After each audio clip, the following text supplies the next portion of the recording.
Hello YouTube viewers! So ito na ang part 2 ng pagpunta namin sa Manila. So naka-land na kami. Tapos nasa labas na din kami yung sa taxi area ng NAIA. Naantay namin si ate at yung bunso namin na dumating pero medyo na-delay. Tapos merong dalawang ibon na napaka-cute doon sa road. Hahanap ata ng makakain.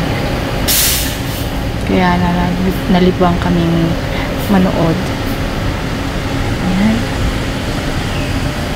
So, dun sa pag-land namin is nag-antay lang kami na makita yung baggage. Yan yung green bag ko.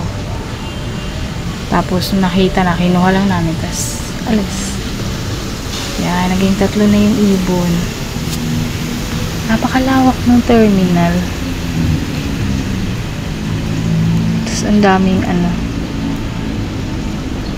means of transportation. Kung gusto mo ng taxi or grab or bus, andyan. Kaso parang ang mahal na ng bus, 150 na papuntang BITX. So nag-taxi na lang si ate para ganun din naman. Mas comfortable ka pa sa taxi. So sa tingin ko habang nakasakay may mga lugar na nag-iba. Nung dati hindi pa yun na-construct, ito tapos na or patapos na. Tapos naulan din kaya medyo malamig. So, nakarating na kami sa PITX or PTEX. Yan yung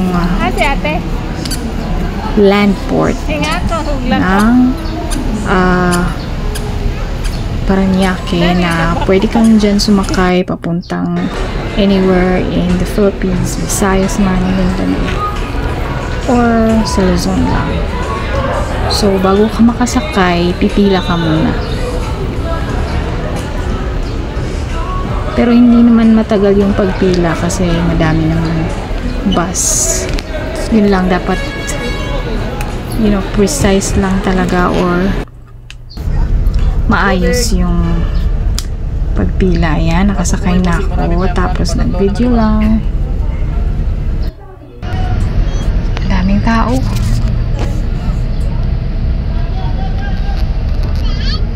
Yan, marami din pasaherong nag-aantay. Tapos pagdating sa bahay, ito, ang sarap ng ulam. Sabaw na isda. Tapos may gulay din. May broccoli, tapos okra. Ginisa yan. Kalabasa pa, tapos sinangag na kanin tsaka may itlog. Ito pa, ang daming prutas, mangga, tapos watermelon, tapos grapefruit or pomelo. Tapos may ginamos pa. Sarap. So yun lang guys. Thank you for watching.